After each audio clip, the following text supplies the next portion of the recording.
दोस्तों, जय मसीह की। आज का विषय है एक दुखी औरत की प्रार्थना। इब्राहिम देश के पहाड़ी नगर में एक अल्काना नाम का आदमी रहता था। उसकी दो पत्नियां थीं। एक का नाम हन्ना और दूसरे का नाम परिन्ना था। परिन्ना का तो बेटा और बेटी था, पर हन्ना को कोई संतान नहीं थी और परिन्ना हन्ना को कोसती रहती थी।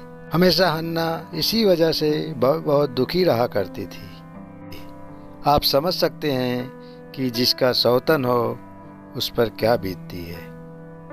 अल्काना हर साल अपने परिवार को लेकर जिले में जहाँ पर मंदिर थी, अपने नगर से परमेश्वर को बलि चढ़ाने और प्रार्थना करने जाता था।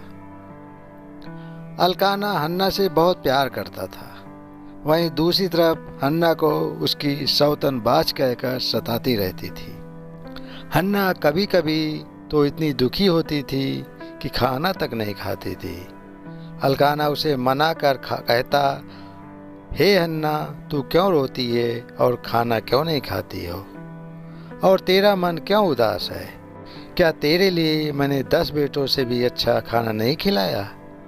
हर साल की तरह इस साल भी जब अल्काना जिले के मंदिर में जाकर परमेश्वर को बलि चढ़ाकर अपने डेरे में जा रहा था और खाना खाने के लिए बैठा था, तो हन्ना उठकर परमेश्वर के मंदिर के चौखट पर जाकर मन में अति व्याकुल होकर परमेश्वर से रो रो कर बिलख बिलख कर प्रार्थना करने लगी।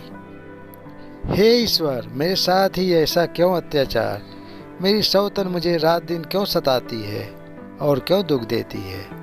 मेरे बच्चे नहीं हैं कहकर मुझे सताती रहती है। हे ईश्वर, मेरे दुख को देख और सुन, मेरी प्रार्थना को सुन। हे ईश्वर, मैं यहाँ मन्नत मानती हूँ कि मुझे एक बेटा दे और मैं उसे जीवन भर तेरी सेवा के लिए अर्पण कर दूंगी और वह मेरा नहीं पर जीवन भर तेरी सेवा में तेरा दास होगा। जब वह इस तरह परमेश्वर से प्रार्थना कर रही थी तो मंदिर के याजक उसको देख रहा था, क्योंकि हन्ना इतना रो रो कर प्रार्थना कर रही थी कि उसके होंठ तो हिल रहे थे पर आवाज़ नहीं निकल रही थी। फिर याजक उसके पास आकर कहता है, तू कब तक नशे में रहेगी? पहले नशा उतार और फिर आकर प्रार्थना कर। तब हन्ना रोना बंद कर याजक से कहती है, नहीं मेरे प्रभु, मैं नशा नहीं करती हूँ। मैं तो दुखिया हूँ। मैं अपने मन की बात परमेश्वर को खोल कर कही है। आप मुझे कोई ऐसी स्थिति ना समझना। तभी याजक ने कहा, ऐसी बात है तो खुशी से जाओ, क्योंकि परमेश्वर ने तेरी प्रार्थना को सुन लिया है। वह मंदिर के चौखट से उठकर चली गई और फिर कभी उसके सौतन के चिढ़ाने पर भी उसका मुंह में उदासी नहीं आई।